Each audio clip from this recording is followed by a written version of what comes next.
बुरे मित्रों की कहानी। एक जंगल में एक मूस बीमार हुआ। वह बहुत कमजोर होने पर अब ना कहीं जा पाती और उसे ठीक होने के लिए और थोड़ा समय चाहिए था। तब तक वह मूस घास के लिए ना चल पाते हुए थोड़ी घास ज्यादा होने वाली जगह ढूंढकर उधर ही आराम से रहने लगी। मूस की बीमार होने की खबर धीरे धीरे पूरे जंगल में पता चल गया। बीमारी से आराम कर रहे मूस की हालचाल पूछने के लिए बाकी के मूस आने लगे। उसे देखने सारे मूस आए करके बीमार मूस बहुत खुश हुई। मुझसे वे सब कितना प्यार करते हैं, बोलकर चौंक गई। हालचाल जानकर उस जगह को देख आश्चर्य हुए। कितना हरा भरा घास है यहाँ, करके तुरंत सब घास चरकर उधर से चले गए। ऐसे जाने वाले सारे मूस उस मूस की बीमारी की खबर के साथ साथ मैं मेरे मित्र के बीमार होने पर उसकी हालचाल पूछने गया। उधर बहुत ही नरम घास था, वो नहीं खाया तो क्या खाया। आहा, कितना स्वादिष्ट था। तुम भी ऐसे जाकर दो चार बातें करके जितना चाहे उतना खा के आओ ना। बोलते हुए घास वाली बात भी दूसरे मूसों को बताई। हरी भरी घास है जानकर सारे मूस भीड़ों में आकर हालचाल पूछने के बहाने से घास खाने लग गए। यह सब देखकर आराम करने वाली बीमार मूस परेशान हो गई। मुझे ना पहचानने वाले भी हालचाल पूछने के नाम पर आके जितना चाहे उतनी घास खा रहे हैं। ऐसे तो मेरे ठीक होने तक पूरा घास खत्म हो जाएगा, तब मेरा क्या, बोलकर उदास हुई। लेकिन क्या फायदा, अगले दिन ही उधर की पूरी घास खत्म हो गई। अब ना कुछ कर पाते हुए बेचारी वो बीमार मूस चल ना पाने की स्थिति में भी जैसे तैसे करके दूसरी जगह ढूंढ लिया और इस बार उसने ध्यान रखा ताकि उसकी पता किसी को पता ना चले। इस कहानी की नीति है कि मन में खोट होने वाले मित्र शत्रु से भी ज्यादा खतरनाक है। बंदर के बच्चे का सवाल। एक जंगल में एक बंदर का बच्चा रहता था। वह हर समय जंगल में घूमते हुए सब जानवरों को देखता है। तरह तरह के पक्षियाँ जानवरों को देखते ही एक अलग अलग से क्यों है, ऐसे प्रश्न उसके मन में उठते थे। पता नहीं क्यों इस जंगल में सारे पक्षियाँ जानवर एक जैसे नहीं है।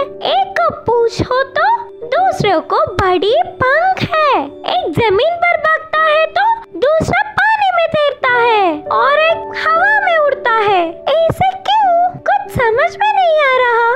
कोई भी माँ को पहले गुरु मानते हैं ना। मेरे सारे संदेह प्रश्न माँ से जान लूंगी, बोल के माँ के पास गया। माँ, मेरे मन में कुछ संदेह प्रश्न है, उन्हें आप जवाब दोगे? हाँ, बिल्कुल दूंगी। पूछो बेटा। उस जंगल में सब अलग अलग है, ऐसे हमें इतने लंबे पूंछ क्यों है? अच्छा, तो यही है तुम्हारे संदेह। हम बंदर हैं, कभी एक जगह पर नहीं रहते। एक पेड़ के ऊपर से दूसरे पेड़ पे उछलते रहते हैं। हमारे पूंछ से पेड़ के डाल को मजबूती से पकड़कर बड़े पेड़ों को पार करते हैं। उतना ही नहीं, हमारे पूंछ से शरीर पे उड़ते हुए कीड़ों को भी भगा देते हैं। अच्छा, ऐसा है। माँ, पूंछ सिर्फ हमें ही होता है क्या, और किसी को भी नहीं होता है क्या? क्यों नहीं, बहुतों को होता है ना। जैसे मछली बहनें पूंछ की मदद से ही तैरते हैं। कंगारू काका भागते समय पूंछ को नीचे ना गिरने के लिए मदद के लिए उपयोग करते हैं। अच्छा माँ, तो हाथी की नाक ऐसा क्यों है? तुम्हारे हाथी मित्र के पास जाकर तुम खुद ही पूछ लो ना। बंदर की बच्ची उसके मित्र हाथी के पास गया। हे यार, तुम्हारी नाक ऐसी इतनी लंबी क्यों है? अरे, इसे नाक नहीं, सूंड कहते हैं। अच्छा, बंदर ने कहा, यह सूंड से बहुत सारा पानी एक ही बार पी सकते हैं। ऐसे ही पेड़ पे से फल आसानी से ले सकता हूँ, बड़े बड़े बार आसानी से उठा लेता हूँ। ये सूंड मुझ पर बहुत अच्छा लगता है। हाँ हाँ, बिल्कुल सच है। हाथी और बंदर नदी के किनारे जा रहे थे तो एक मछली पानी में उड़ती हुई दिखी। मछली दोस्त, तुम क्यों हमेशा पानी में ही रहते हो? डर नहीं लगता क्या? नहीं दोस्त, हम पानी में ही आराम से रहते हैं। हम खाने की चीजें भी पानी में ही ढूंढ के खाते हैं और तुम्हें प्यास लगता है तो पानी के लिए भागते हो, पर हमें तो पूरा पानी में ही रहने से प्यास ही नहीं लगता। हाँ हाँ, तुम्हारे बोलने से अब मुझे प्यास लग रहा है। हाथी नदी में पानी पी रहा था। आते हैं मित्रों करके हाथी और बंदर की बच्ची मछलियों को बोल के ऐसे पेड़ के ऊपर से उछले। पेड़ की ढाल पे एक कौवा बैठ के कुछ खाते हुए बंदर की बच्ची को दिखी। कौवे दोस्त, तुम्हें बस पैर ही क्यों है, हाथ क्यों नहीं है? बोलकर पूछा।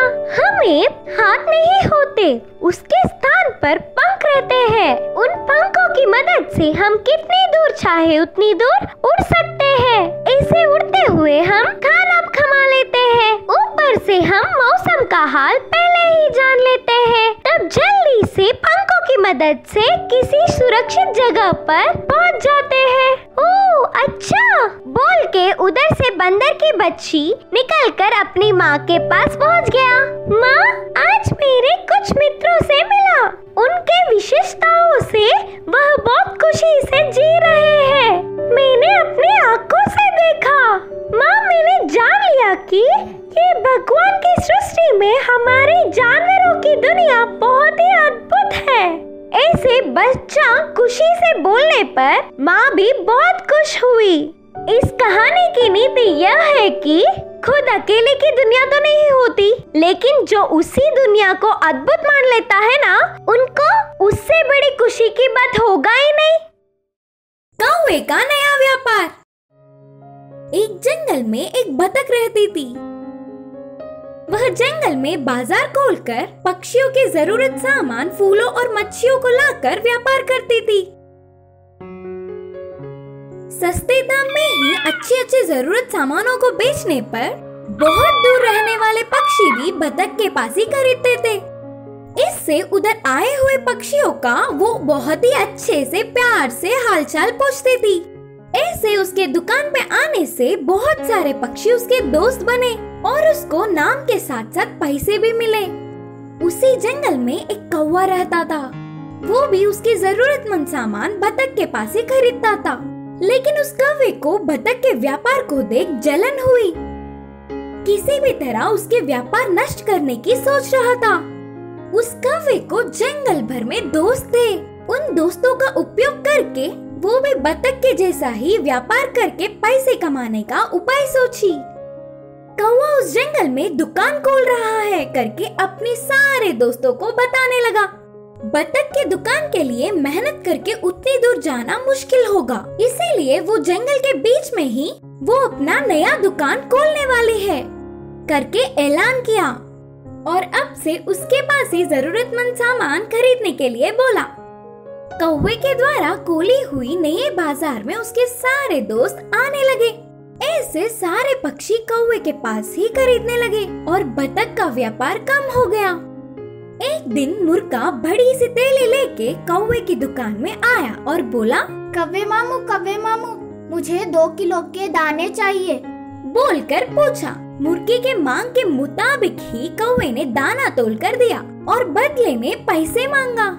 अच्छा, पैसे वो तो दे दूंगा, मैं कहाँ जाऊंगा? मुर्गे ने बोला। दोस्ती के लिए कौवा मान गया। उसके जाने के तुरंत बाद तोता थैली लेकर दुकान पर उड़ती हुई आई। तोते के आने पर कौवा बहुत खुश हुआ। कौवे मामू, मुझे अमृत फल चाहिए, तोते ने बोला। कौवे ने उसे फल दिया, बाद में पैसे मांगे। वो तो बाद में ले लेना, फिर से नहीं आऊंगी क्या? बोला तोता। कौवे ने कहा, ठीक है। फिर इस बार कबूतर वहाँ आई। कौवे मामू, मुझे 1 किलो अनाज चाहिए। बोलकर अनाज लेकर पैसे होने पर दे दूंगी।